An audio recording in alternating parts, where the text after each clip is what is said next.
porque Deus é bom e a sua misericórdia dura para sempre. Amém? É um privilégio, é sempre um privilégio estarmos reunidos no nome do Senhor. E Deus é quem nos sustenta, amém? Foi uma semana assim, difícil, né? Nós tivemos aí duas tristes notícias, uma da nossa família, né? Foi inclusive aqui durante o culto, né, que a gente acabou compartilhando, da perda da tia da Fabiana, e no outro dia, né, pai do Mário, né, da Marlene, que a gente se consolida com cada um deles, e eu tenho dito lá no grupo para a gente continuar em oração, abençoando, né? Se de repente você não tem o hábito da oração, nós queremos estimulá-los, em nome de Jesus, a ter o hábito da oração, a parar algum minuto do seu dia, algum tempo do seu dia, seja ele no seu trabalho, na sua casa, na escola, enfim, mas pare um momento para ter aquela devocional com o Senhor. Quando a gente perde o hábito da oração, isso é como na nossa saúde física.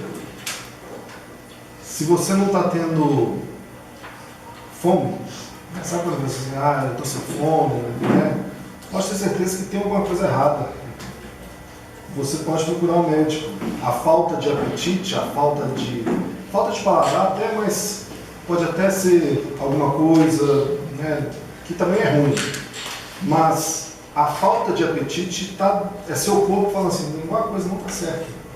A falta de oração também é alguma coisa não muito certa. Amém?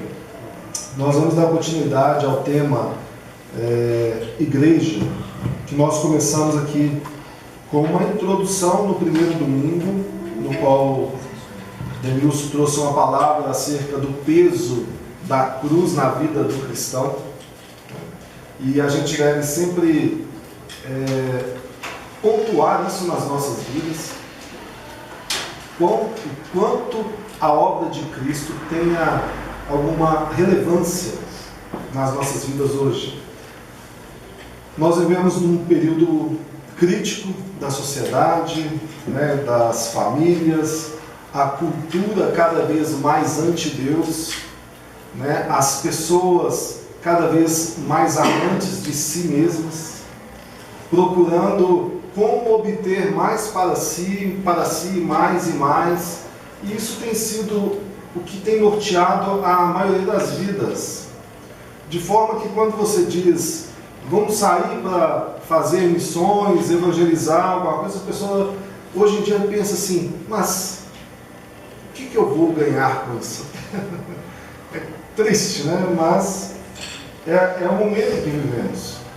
No domingo anterior eu falei um pouco sobre a nossa situação de igreja aqui em Venda Nova. Foi um dia atípico, é verdade, né? Porque eu passei o dia lá no hospital e eu gosto, por exemplo, no dia que eu vou compartilhar uma mensagem, eu deixo a minha tarde por conta disso. Então é a hora assim, que eu fico revendo, que eu pontuo algumas coisas, que eu peço a Deus graça e misericórdia. E domingo eu não tive esse momento, que acabou que eu cheguei aqui assim, né, naquela sensação ainda de hospital, mas eu consegui, espero ter passado aquilo que é a nossa motivação de estar aqui, o ser igreja. Por que a gente é igreja aqui em Venda Nova? Por que nós plantamos uma igreja aqui com essa visão, estamos centradas no Evangelho, aonde a gente nega, vamos dizer, algumas práticas que a igreja abraçou na sua contextualização nacional, herdando muitas práticas de outros países, práticas que as pessoas aprenderam lá fora e que deram muito certo, e chegaram aqui e quiseram aplicar numa outra realidade. E misturou-se muito misticismo com outras religiões, e fez com que as pessoas tivessem uma experiência mística somente com aquilo que é fé e não uma experiência real com Deus da palavra. Então a gente tem pessoas entrando em igrejas atualmente buscando meios para obter coisas, um meio abençoado no nome de Jesus. Com o nome de Jesus eu tenho a bênção de ter muitas coisas, que é o que o meu coração anseia. Isso é uma tristeza muito grande, quando a mensagem do Evangelho é sobre um Cristo crucificado que morreu na cruz, no Calvário, pelo pecado da humanidade, e salvou para si os seus eleitos com essa obra salvífica. Então você chega aí fora e pergunta para muitos cristãos, os chamados evangélicos, cristãos, conforme for, e pergunta o que é o Evangelho. Não que você vai perguntar com um sentimento orgulhoso no seu coração, de mostrar que você sabe e ela não é nesse sentido. Mas para você contestar quão falho e quão pequena está sendo a visão de evangelho para muitos cristãos. As pessoas não sabem o que é. A gente escuta exemplos das pessoas dizendo, olha, eu agora estou dando o dízimo mais 1% e Deus vai fazer com que eu obtenha isso. Você nunca entendeu o que é a prática da generosidade, do amor, do compreender para que você foi chamado a estar no meio da igreja de Cristo. É a mesma fé que as pessoas fazem num título de capitalização, num seguro, na ação da bolsa. A propósito, parênteses, quer obter recursos, eu estou falando assim, sabe? Obter recursos, quer ter condições de administrar bem seu dinheiro, aprende como aplicar na bolsa. É onde às vezes você vai ter recursos mais sólidos e vai ter retorno, mas a gente não aprende sobre isso, né? A gente não aprende sobre o que é inflação na escola, sobre como a economia do país gera economia individual. Então hoje a gente está vendo essa bagunça. Da mesma forma que a gente não aprende a prática e fora, a gente não aprendendo Bíblia, nós não estamos aprendendo sobre o Evangelho, não estamos aprendendo sobre a doutrina de Deus, sobre quem Deus é. Bonitinho. Criança, isso aqui me lembra lá embaixo, na Nova ainda, né? Na salinha das crianças. Como passa, né? Eu lembro que quando criança, ficava assim na igreja, eu olhava as pessoas lá na frente falando no microfone, assim, nossa, nunca que eu teria coragem de fazer aquilo ali. Ainda não tenho, estou aqui já aprendi. Então, irmãos, hoje eu vou falar sobre o ser igreja, ou estar na igreja. Por exemplo, todos cristãos na igreja, a gente poderia entender assim, ou todos nós poderíamos dizer, nós somos igreja. E é sobre isso que eu acho que eu vou tentar falar aqui, se eu não me perder. É bem verdade que tem muito material, tem pessoas muito mais gabaritadas, pessoas com conteúdo, conhecimento, experiência, muito mais superiores do que eu, para poder falar sobre o tema igreja. Porém, nós cremos num Deus soberano e que atua tanto no macro, ou seja, nas grandes coisas, quanto no micro, nas pequenas coisas. E se Deus te trouxe aqui essa noite, e se Deus te plantou aqui, é porque Deus queria te falar através desse pequeno vaso de barro, que é falho. Mas nós já falamos isso aqui várias vezes. A mensagem não é nossa, a mensagem é de Deus, amém? De forma que eu não devia sair daqui nem assim exaltado e nem muito menos envergonhado, porque o nosso único papel é compartilhar aquilo que Deus tem na sua palavra. E a nossa expectativa é que você, eu, todos nós que estamos aqui, venhamos sair daqui assim, refletindo, poxa, o que eu tenho feito como igreja? O que eu tenho feito como servo de Deus, como membro da família de Deus? Que foi o que eu disse aqui no domingo passado. Nós somos chamados para a família de Deus. Amém? Tem uma história que está lá em Mateus, capítulo 16. Abre aí.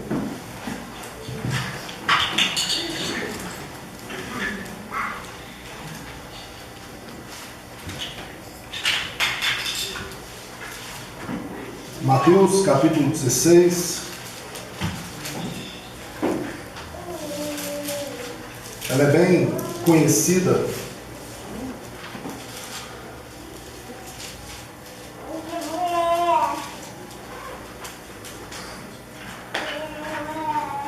Essa atrevida da Bebete não quis ir no meu colo.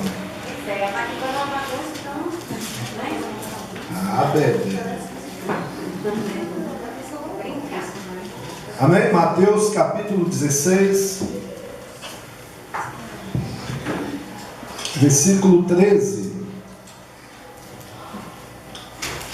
Diz assim: quando Jesus chegou à região de Cesareia de Filipe, consultou seus discípulos: quem as pessoas dizem que o Filho do Homem é?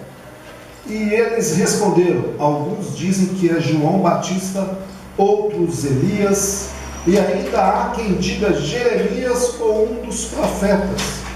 Então Jesus interpelou: mas vós, quem dizeis que eu sou? E Simão Pedro respondeu: tu és o Cristo, o Filho do Deus vivo.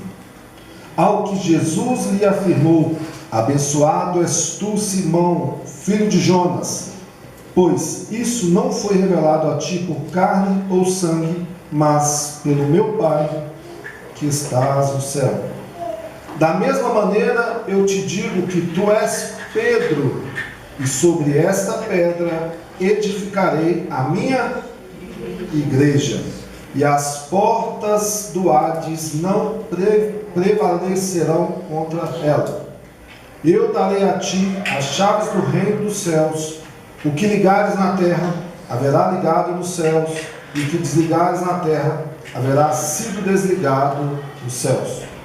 E então ordenou aos discípulos que a ninguém dissesse ser ele o Cristo.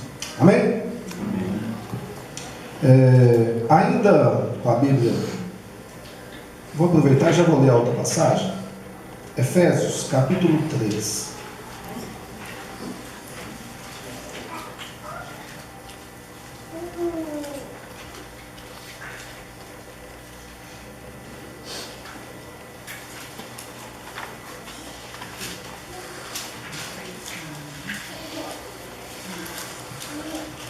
Efésios capítulo 3, versículo 10. Amém?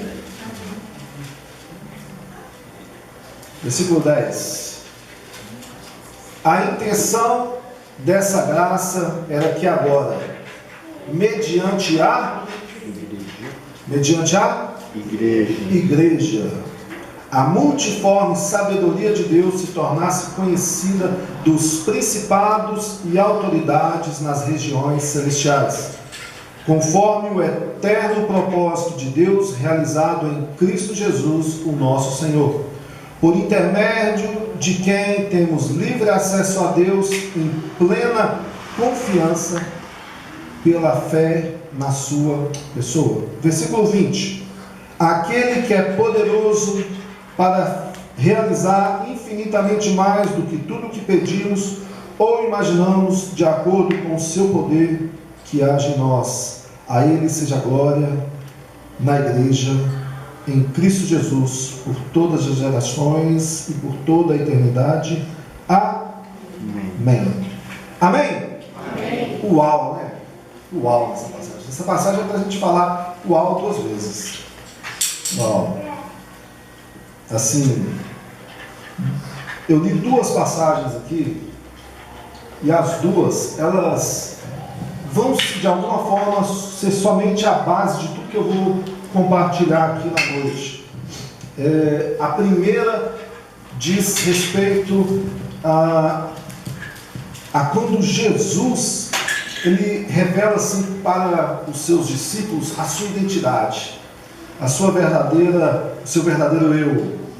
E é interessante como que isso acontece, porque ele vai para uma região alta, né, de Cesareia, e eu vou falar isso logo mais, e já vou até deixar, aonde ficava aos pés ali do Monte Hermon em Israel.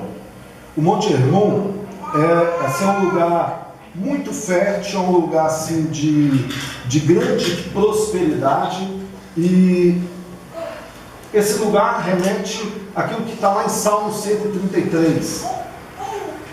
Alguém sabe o que está escrito em Salmo 133? É uma passagem muito conhecida, né? Quão bom e agradável é que os irmãos vivam em união. E ali, na passagem, ele começa a dizer o seguinte: é como o óleo que desce sobre a barba de Arão. E ele fala assim, é como aquilo que vem do Monte Hermon. Ele está citando essa mesma passagem, porque o que acontecia? No Monte Hermon, no período em que estava muito frio, acontecia justamente aquilo ali, as geleiras lá em cima, e essa geleira ia descendo ali sobre o nome do rio, do Jordão. Ou seja, então ela ia irrigando toda aquela região, então era uma região muito próspera, de muita fertilidade. E Jesus os leva ali para aquele alto, aquela parte fértil ali, onde a gente vai ouvir depois, né, essa explanação dele, e que somente Mateus registra. Mateus pergunta assim, escreve assim: olha, Jesus chamou os discípulos e falou assim: o que os homens estão dizendo que eu sou? Né? E é interessante as respostas, né? João Batista, olha que absurdo, eu vou pensar assim, eles eram contemporâneos, né? João Batista batizou Jesus, e aí outros vão falando assim, os profetas, né? As pessoas estão dizendo que o Senhor é de tudo. Isso para nós também traz alguma questão na nossa mente, no nosso coração, de perguntar: quem é Jesus para nós? Né? De repente a gente tem Jesus hoje como um cara legal, né? Hoje, assim, teve uma época, uns anos atrás aí, que Jesus, o pessoal ensinando sobre uma intimidade extravagante, né, das adorações extravagantes, ensinando sobre intimidade, começaram a usar esses termos: olha, Jesus é legal, Jesus é cool, Jesus é bacana. Daí a gente estava assim nos lugares, as pessoas ficavam falando assim: pô, Deus cheiroso. Você lembra disso? Assim, Jesus amigão, Jesus, assim, nesse estilo de falar assim, ele é tão meu íntimo que eu chamo ele dessas coisas, o brother, né? E a gente ouve isso de tudo, né? Paizão, cheirosão,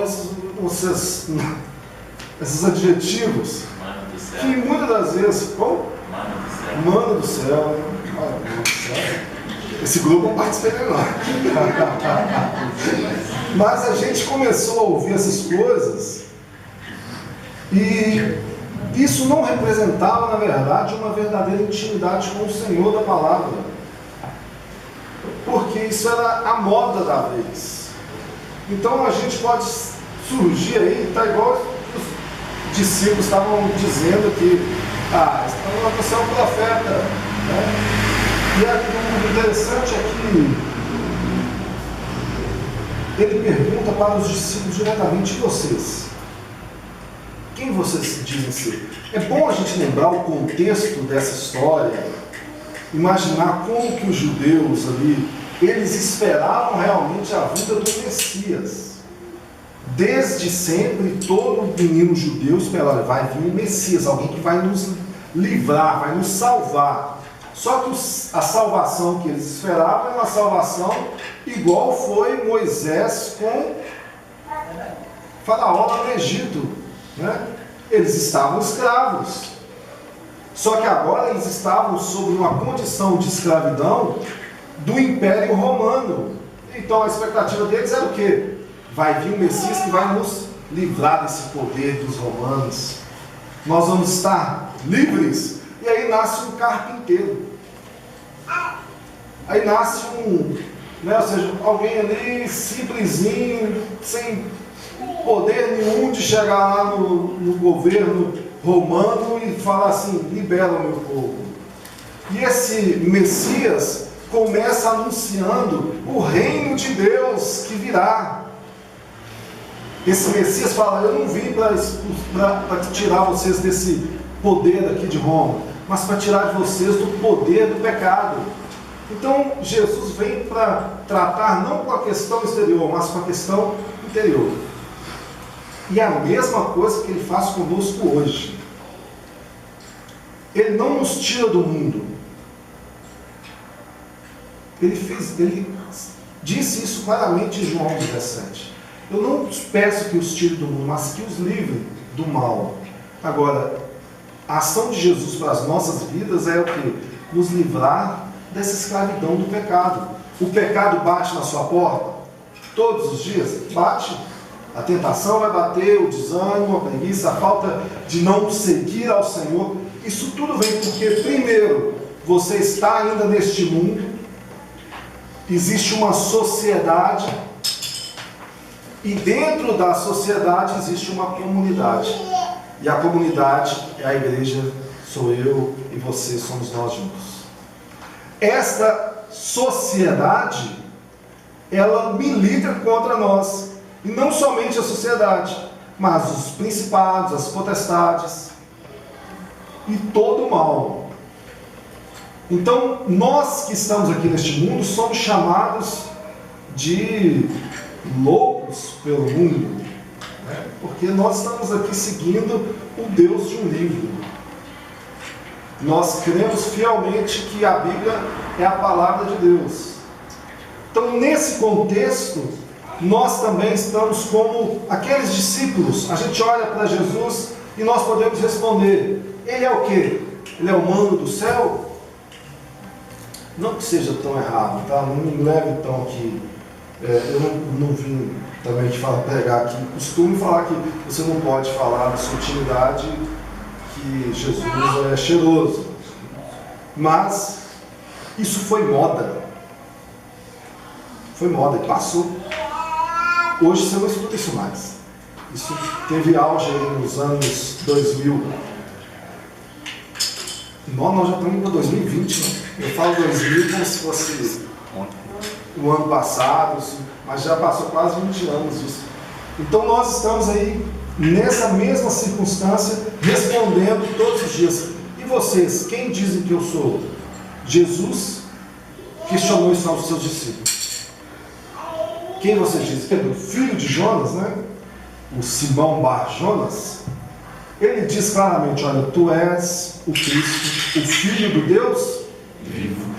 E é maravilhosa a resposta de Jesus: olha, bem-aventurado és tu, porque não foi carne e nem sangue que te revelou isso, mas o meu Pai que estás no céu. Ele te revelou isso para você.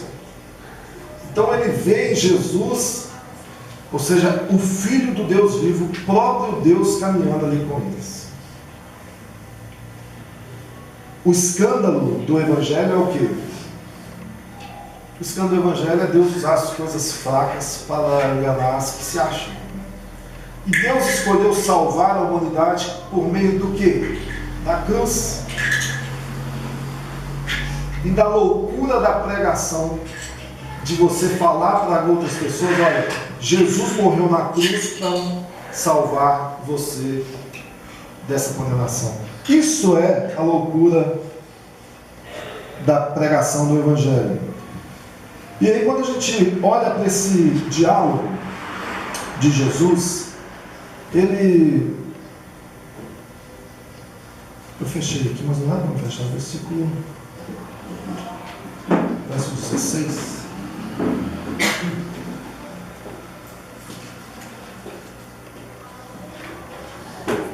O verso 16, que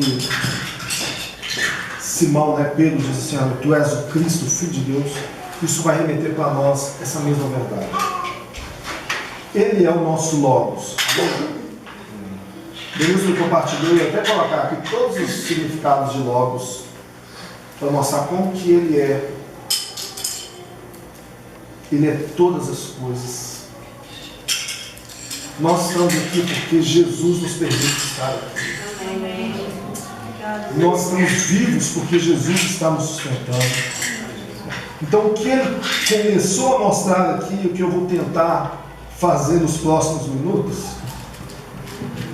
é mostrar como que Jesus cria a igreja. Ele primeiro criou a igreja. E agora ele está dando à igreja uma responsabilidade, que foi o que ele disse aqui para Pedro. Lá em Mateus, quando eu li Mateus 16, e ele disse: olha, eu vou edificar a minha igreja sobre essa pedra, e as portas não vão poder ir contra ela. E depois Paulo escrevendo aos Efésios, tem muita mais referência, mas deixando somente essas duas, ele dizendo: olha, a graça agora, mediante a igreja, ou seja, a multiforme sabedoria de Deus, ela vai ser conhecida pelos poderes e autoridades. Então Deus cria a igreja. Essa é a primeira questão que a gente tem que aprender aqui hoje.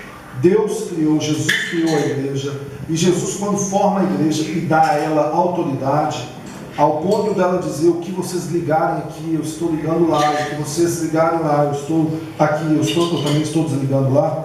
Então é algo que a gente deve considerar aqui nessa noite. Amém? Amém.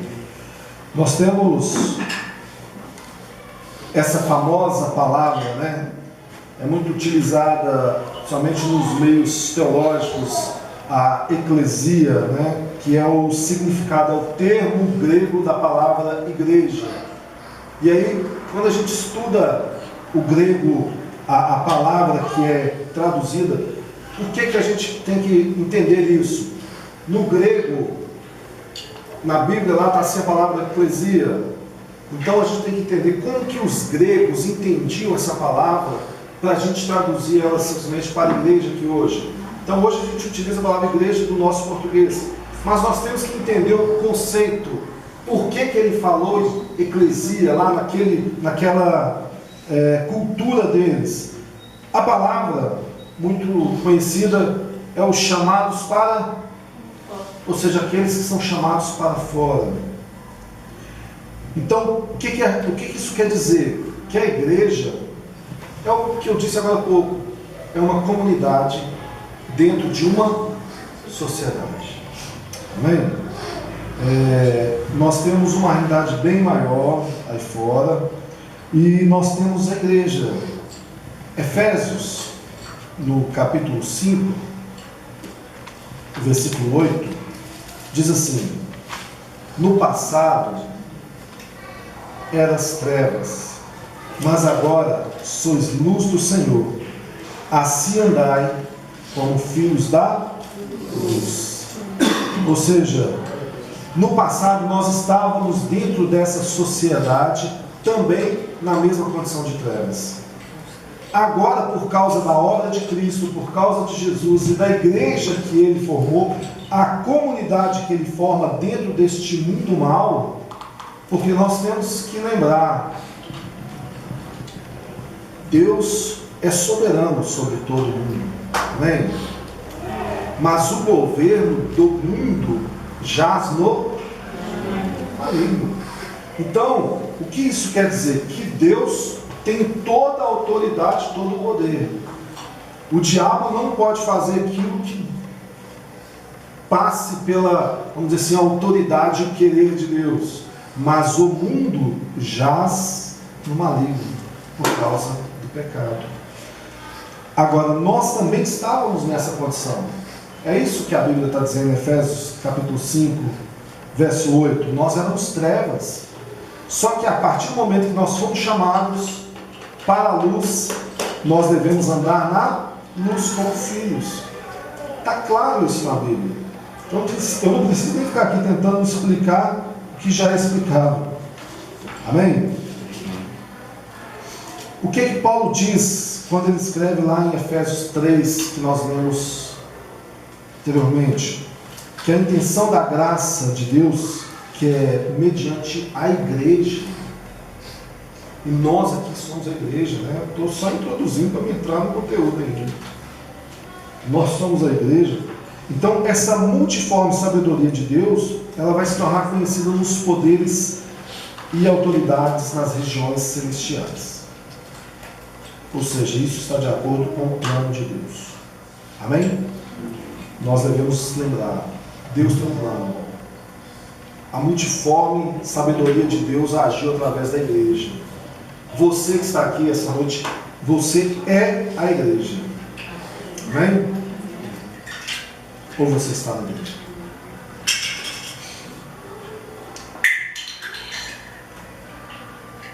Olha o que Calvino diz. A igreja está... Onde está a pregação do Evangelho, a atuação salvífica e santificadora do Espírito Santo e a disciplina cristã?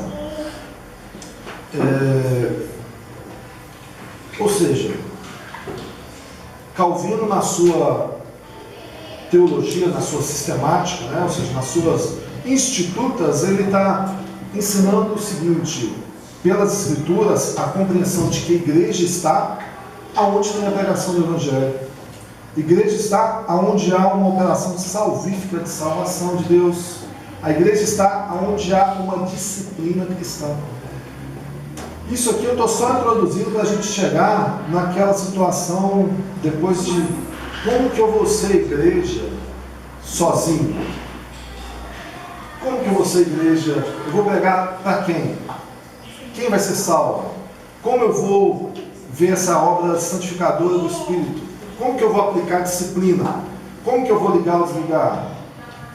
Enfim, o que ele está dizendo aqui, o que nós entendemos é que uma igreja surge a partir de uma comunidade que está ouvindo o Evangelho. Amém? Quando a gente olha na história da igreja, o que aconteceu? Muitos membros de sinagogas. Vocês podem a Valéria tem isso com a menina? A Maria, né? É, Maria. Aprendeu o dedo na casa. Poxa. No início, então, existiam sinagogas. O que as pessoas, esses membros de sinagogas começaram a fazer? Sair, abandonando a sinagoga, começaram a se reunir com as pessoas, aqueles primeiros cristãos, nos lares, e a gente tem ali, então, convertidos, famílias, como a gente lê em Atos, a gente tem tribos completas sendo convertidas, nações inteiras professando a fé, e é aí que a gente vê que está surgindo a igreja de Jesus. Amém? Então basta somente crer para ser um seguidor de Jesus? Eu creio no Evangelho. Amém. Eu fui lá e fiz a minha oração lá na frente, né? Eu aceito o Senhor como meu Salvador e amém. E aí você volta para a sua mesma vida de sempre e não há mudança. Isso é ser discípulo? Não. A Bíblia vai deixar bem claro para nós que não basta somente crer, mas nós temos que precisar, ou seja, nós precisamos continuar crendo. Alguém abre aí João 8,31.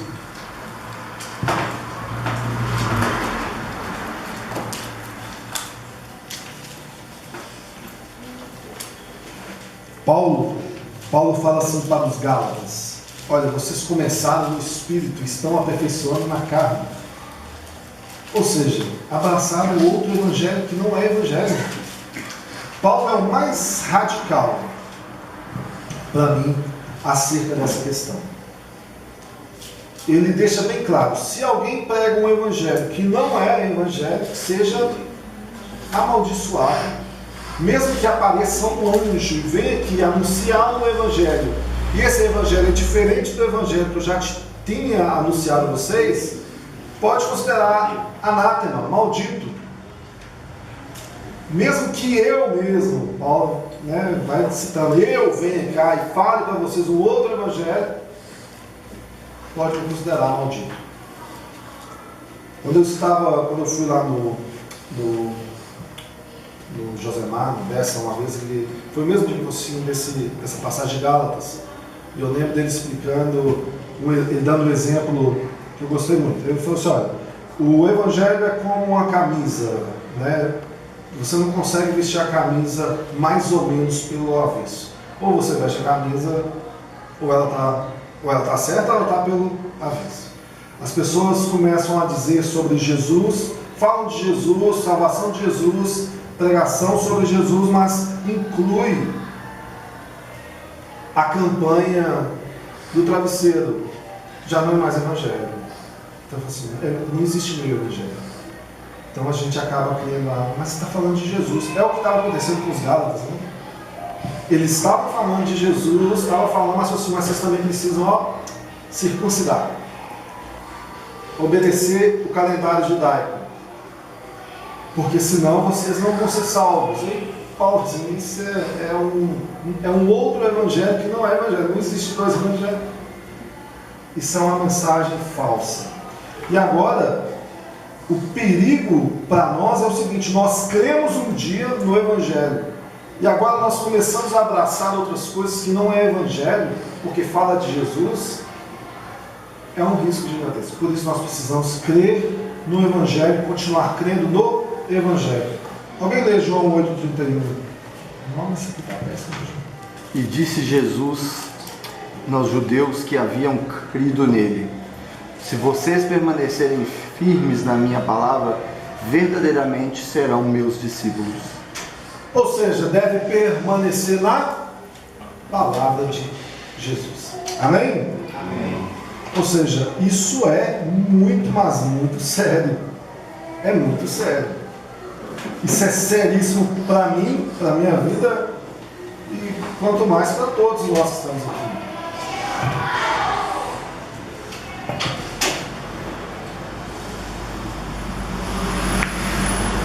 O Denilson tem um negócio aqui, ó. É culpa dele. É culpa dele.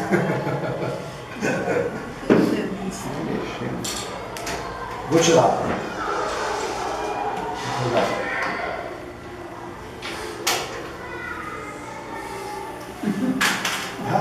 Os meninos lá.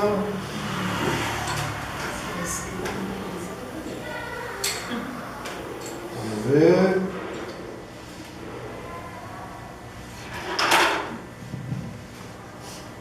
Ó, se não der, vai sem ser ninguém.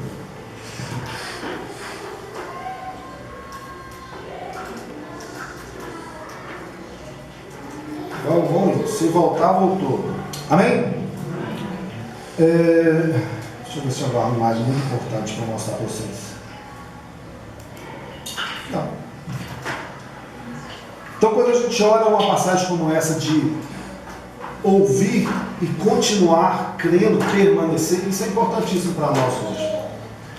É muito fácil nós começarmos na fé e abraçar a carne. Nós somos seduzidos todos os dias pelo mundo, pela cultura. Então, o que eu estou aplicando aqui a princípio, no primeiro momento, é só mostrando o que é a igreja, até eu chegar lá na pergunta se nós somos ou não a igreja. Um tópico que eu poderia usar aqui é o não deixe, vamos dizer assim, não deixe de congregar. Hebreus, capítulo 10, ele é muito conhecido. Eu vou ler. Hebreus 10, 23.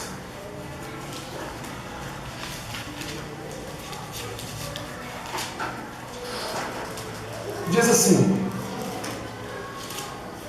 sem duvidar, mantenhamos inabalável a confissão da nossa esperança, porquanto quem fez a promessa é fiel.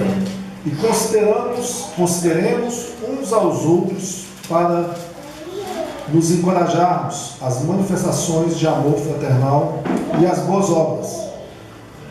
Não abandonemos a tradição de nos reunirmos como igreja, segundo o procedimento de alguns, mas pelo contrário, motivemo-nos uns aos outros, tanto mais quanto vedes que o dia está se aproximando.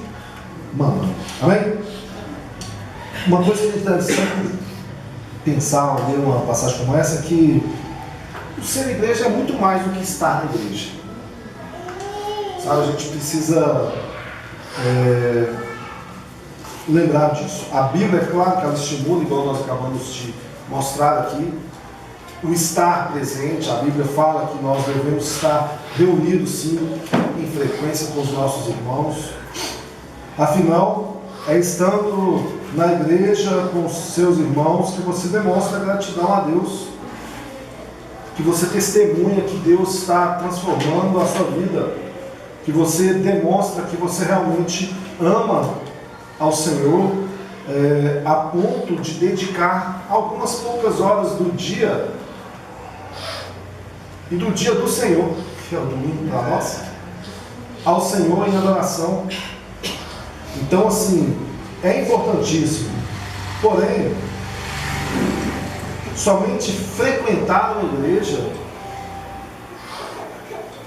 é morrer. Somente frequentar uma igreja não fazem de nós membros, não faz de nós igreja. A gente tem lá o caso do fariseu, por exemplo, e o publicano. O fariseu vinha à igreja. A gente pode assumir cargos na igreja. A gente pode cantar, coral, louvor, né, fazer missões, fazer de tudo. Pode ser pastor, presbítero, apóstolo.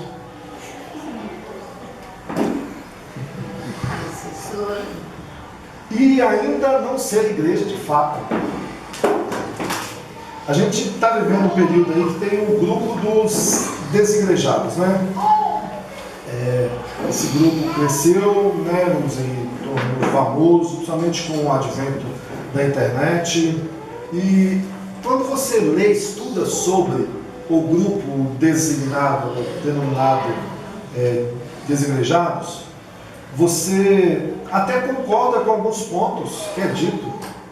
Né? Você olha assim, olha, algumas coisas que esse pessoal está falando faz sentido, realmente é crítica a situação. Isso tudo por causa do pecado que há aonde há pecadores. A igreja é o lugar onde existe mais pecadores aqui, confessos. Porque quem está na igreja está claramente confessando o seguinte: olha, eu preciso de um Salvador. O pecado que está me... o pecado está aí me destruindo, então eu preciso de um Salvador urgentemente, e vai para Cristo. Agora, muitas das motivações, por exemplo, criaram diversas denominações, né? Olha para cá assim, mais uma denominação, tem estrutura física, Jesus não falou sobre isso, tem, por exemplo, olha o tanto de escândalo que a gente vê na igreja, né, nas chamadas igrejas. Então, não é para ser, ou seja, é melhor ficar em casa, é melhor não reunir, é melhor eu ficar em casa lendo a Bíblia, orando e pronto. As pessoas pensam assim, né? E usa-se muito aquela passagem de Mateus capítulo 18, né? Onde Jesus diz assim: aonde estiver 2 ou 3 reunidos em meu nome, ali estarei eu. E eu já usei muito aquilo, né, para ensinar, né? No início, quando a gente estava querendo desconstruir muitas práticas que as pessoas tinham na vida da igreja, né? Usava assim, aonde a pessoa vem cá, o Daniel vem aqui na reunião de oração e vem poucas pessoas. Aí a oração é o combustível da igreja, mas é o que as pessoas muitas querem fazer. E aí Daniel, assim, de repente, com uma boa intenção, fala assim, não que ele fala, tá, gente? Ele não está me ensinando. Ele pode até ter dito alguma vez na vida, mas olha, nós estamos reunidos aqui, né, com poucas pessoas, mas aonde estiver 2 ou 3, o Senhor está presente, né? E eles usam essa passagem, e nós já ensinamos que essa passagem é exatamente o que eles estão querendo falar, mas de forma contrária. Porque o que Jesus estava dizendo ali em João, em Mateus 18, nesse exemplo de 2 ou 3, como aplicar disciplina na igreja, né? Você vai poder ligar essas pessoas. O irmão pecou, e aí Jesus dá até o exemplo bíblico da disciplina. O irmão pecou, você chama ele, se arrepende? Ele não. Então tá bom. Aí Jesus fala assim, chama todos, vem cá, fulano, ciclano. Fulano fez isso, isso, isso. Eu estou chamando você aqui para ver se ele se arrepende. Você se arrepende? Não. Está vendo, né? Na presença de 2 ou 3 testemunhas. E aí então ele fala, então leva a igreja. Né? Assim, igreja, ó, fulano não se arrepende. Se arrepende, fulano? Não.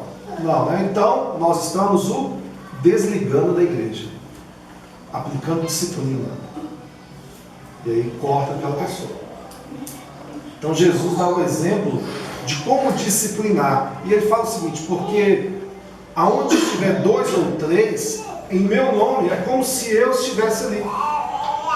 Eu estou dando legalidade para vocês cortar ou ligar. Então é isso que está ensinando. Disciplina na igreja.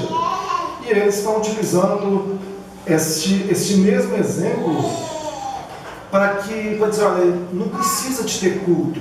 Se tiver 2 ou 3 reunidos já está ótimo. Mas aí a gente poderia ir para Mateus 6, que é melhor. É só você entrar no seu quarto e falar com ele. Teu pai que está ali, em oculto, em secreto, vai te ouvir e te recompensar. Isso é o padrão bíblico da oração. Para você não precisar mostrar para as outras pessoas a sua vida devocional. Nós já falamos aqui muitas vezes, né? O problema não é aquilo que você é na luz para outras pessoas. O problema é quem você é no escuro. Porque ali está o seu verdadeiro eu. Então quem é você, cristão? Você é aquele que está lá no seu quarto, fechado. Se no teu quarto fechado você faz coisas que na luz você não faria, é uma clara exibição, amostragem que você é essa pessoa aí que precisa de misericórdia de Deus. Amém? Eu li um meme essa semana, eu achei engraçado. Falava assim, olha, porque ficou na moda também os cultos online, né? A pessoa, não vou na igreja, não, vou assistir o culto online. Vou ver o culto online. E aí a gente tem 2 problemas nisso. O que só vê o culto online, é membro da igreja, e assiste o culto daquela igreja, mas online, está lá no PC. Nós temos um outro problema, que é aquelas pessoas que vê culto de todo tipo de pessoa. E aí acaba não tendo nenhuma firmeza. Acaba sendo levado por diversos ventos. Porque a pessoa talvez não está preparada para ser cuidada por aquele pastor que está lá ensinando e saber a realidade dela. Daí ela está começando a abraçar aí. Daqui a pouco ela está andando com um anjo, né? Não, eu ouvi lá no culto lá que tem um anjo, eu tenho que andar com esse anjinho aqui que está demonstrando o meu anjo.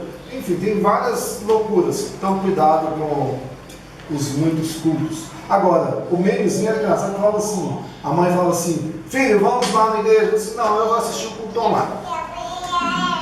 Aí você, então tá bom. Na hora de querer comer comida, você vai lá no Masterchef, tá? Assiste também. Ou seja, a gente precisa de contatos. Amém, irmãos? Ser igreja é muito mais do que consumir ou assistir.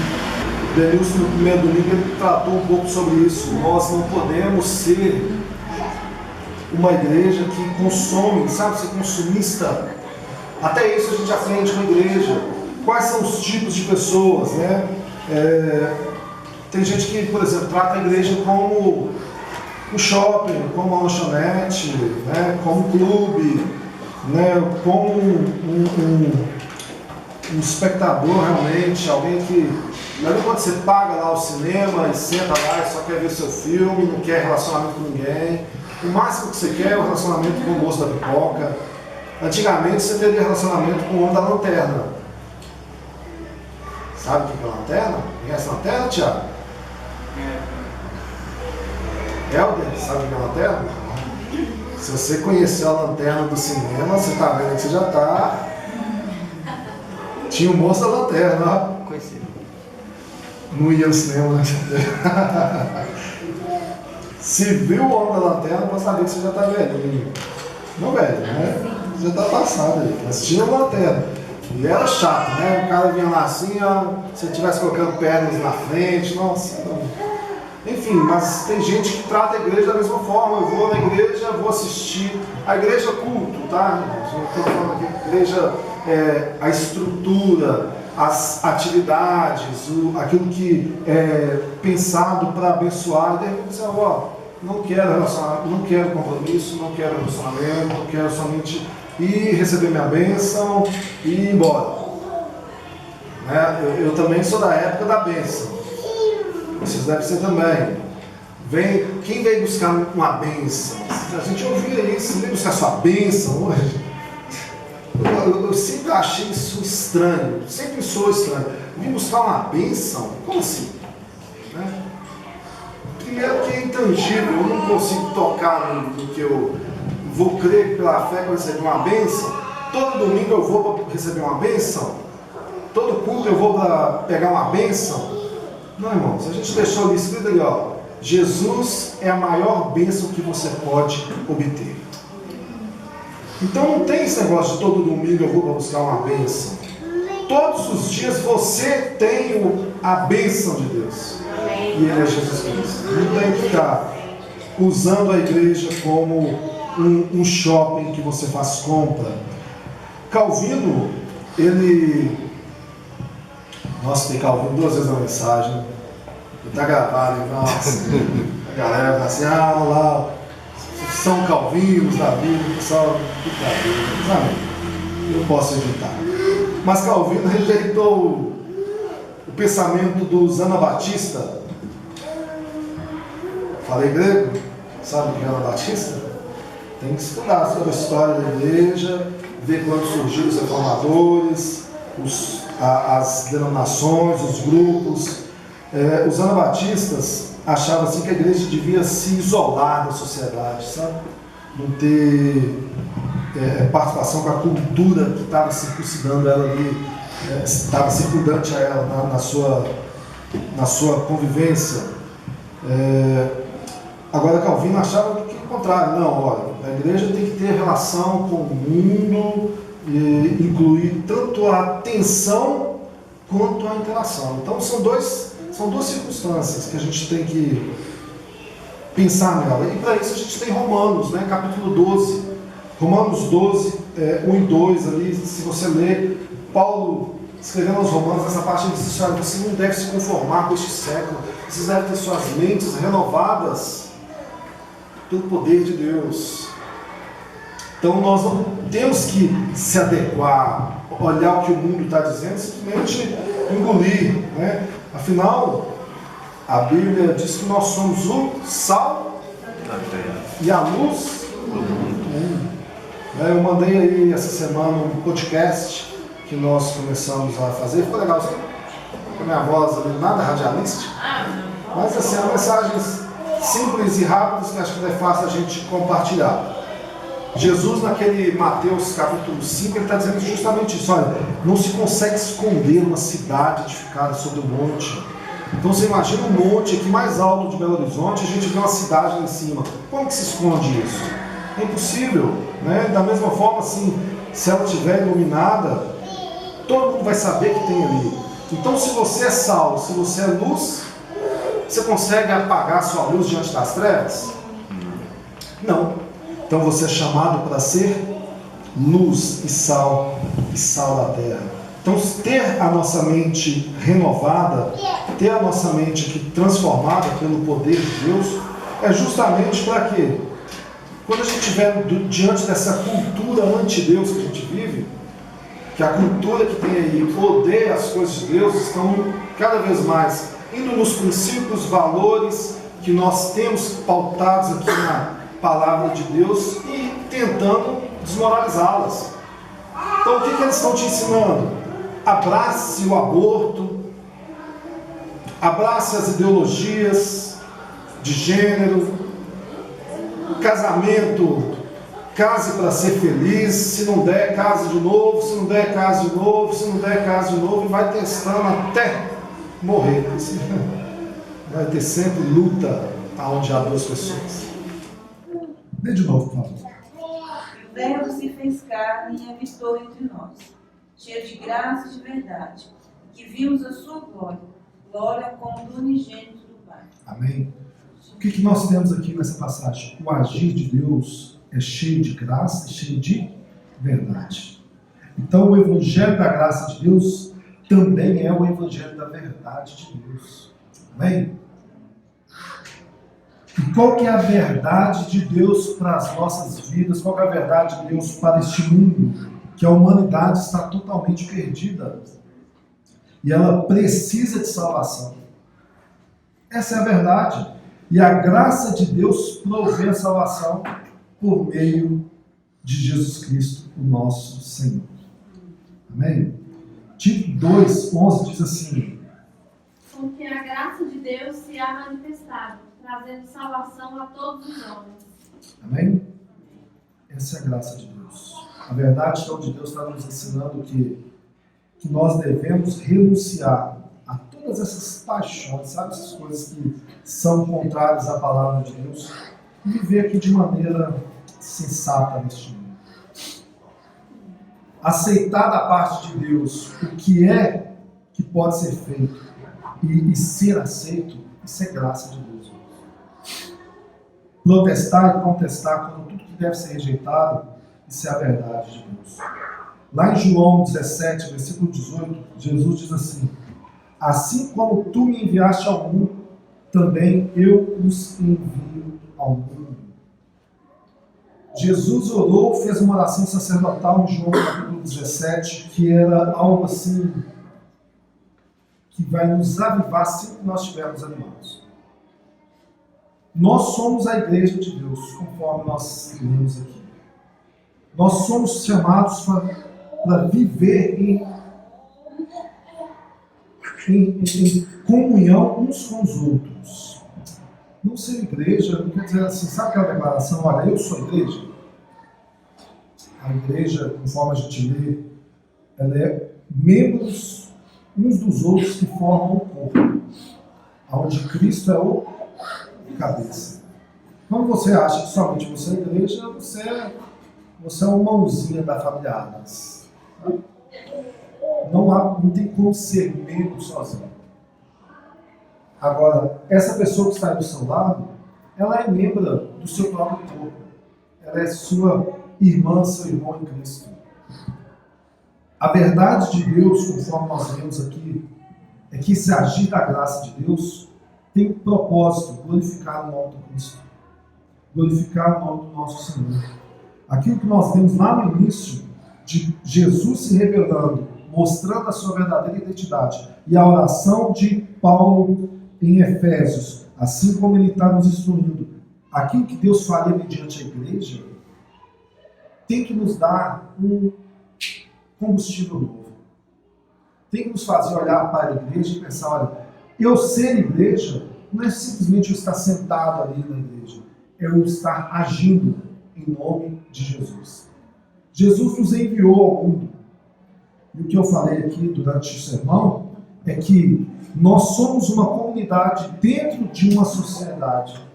E essa sociedade milita contra nós, assim como os poderes espirituais. O importante e o bom disso tudo é que nós temos o nosso general de guerra à frente, que é Jesus Cristo. Agora, nós somos chamados para ir contra. Não simplesmente para ficar defendendo. Os chamados para fora é nesse sentido de ir para fora. As portas do inferno não prevalecem contra o agir da igreja. Então nós podemos ir, nós podemos avançar. Nós temos que avançar. Nós temos que ensinar as pessoas sobre isso. Primeiro nós temos que olhar para nós, fazer aquela autoavaliação. Eu estou igreja? Ou eu sou igreja? Eu estou no fato de ir somente igreja? Eu tenho preocupação em relacionar-me com as pessoas, em viver a vida da igreja, em pensar na vida do meu próximo. ou não. Eu somente quero estar ali, receber uma palavra, uma oração, mostrar para Deus, né? Deus, eu estou aí, ó, eu estou preocupado. Então, se eu partir agora ou se eu voltar, né? Olha eu aí. Não é assim, irmãos. Quando Jesus entra nas nossas vidas, quando Jesus muda o nosso caráter, muda a nossa postura, Ele faz com que a gente tenha sede, tenha prazer, tenha fome em ajudar ao próximo, em abençoar a vida do nosso próximo, em ter relacionamento com Ele, amando a Deus acima de todas as coisas, amando ao nosso próximo como a nós mesmos. Nós somos falhos, por isso nós carecemos de ajoelhar, de orar, de buscar a Deus, olhar para Deus e ter uma visão gloriosa de quem Cristo é. Nós precisamos sair daqui hoje pensando o seguinte: Deus, como que está a minha vida como igreja? Será que eu realmente estou preocupado com o meu próximo, aquele que trabalha comigo, aquele que estuda comigo, aquele que vive comigo, a ponto de eu estar mostrando para ele a verdade do Evangelho? Todos nós aqui fomos chamados, todos nós. Jesus não chamou um ou outro, Ele chamou todos e disse: ide e pregai o Evangelho. É uma responsabilidade, um compromisso e um privilégio de cada um de nós que estamos aqui ser os anunciadores do Evangelho.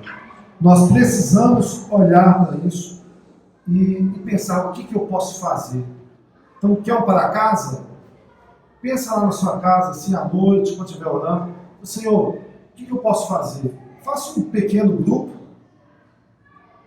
lá na sua casa. Senhora, toda segunda ou toda terça, quinta não, porque nós estamos aqui, né? Mas terça, quarta, sexta, sábado, ou seja, eu vou ter que ir na minha casa aqui uma hora, vou convidar pessoas diferentes, pessoas que não vão na igreja, pessoas que estão de repente decepcionadas, pessoas que um dia veio à igreja por causa de uma promessa de casamento e não teve casamento e agora está frustrada, ou uma promessa de trabalho, não teve trabalho, agora está frustrada. Chama essa pessoa, começa lá 4 pessoas na sua casa, ou 2, abre a Bíblia, fala assim: vamos ler a Bíblia junto? Leia a Bíblia, mostre Jesus, leia o Novo Testamento, que é fácil, leia as palavras de Jesus, não tem dificuldade em você ler o Sermão do Monte, onde ele está dizendo: bem-aventurados são os limpos de coração, porque verão a Deus, bem-aventurados os misericordiosos, porque receberão misericórdia, bem-aventurados que choram, porque serão consolados, bem-aventurados os pacificadores, porque serão chamados filhos de Deus. Você pode ler uma passagem como essa e falar: olha as bem-aventuranças do Senhor. Vamos orar junto aqui? A pessoa de repente não, mas eu quero orar só abençoando no momento. Oferece um café. Ninguém resiste ao café. E seja bênção na vida de outras pessoas. Comece lá o seu pequeno grupo. Seja uma pessoa, 2 pessoas, 4 pessoas, mas faça isso. Tem pessoas que precisam do Evangelho. E você ser igreja, é você ser igreja lá na sua casa, lá no seu trabalho, na rua, na cidade, em qualquer lugar. Tudo bem? Deus abençoe. Feche os olhos. Pai, bem, a tua palavra é boa. E o teu Espírito Santo é que nos ajuda. Eu te clamo nesta hora. Como igreja, sustente-nos a paz da tua verdade. Aviva-nos, Senhor, a tua palavra. Que o teu nome seja engrandecido nas nossas vidas. Que nós venhamos diminuir o teu amor me afastará. Perdoa os nossos pecados. Teu chamado me alcançou. Nós carecemos tua misericórdia. Hoje, injustificado.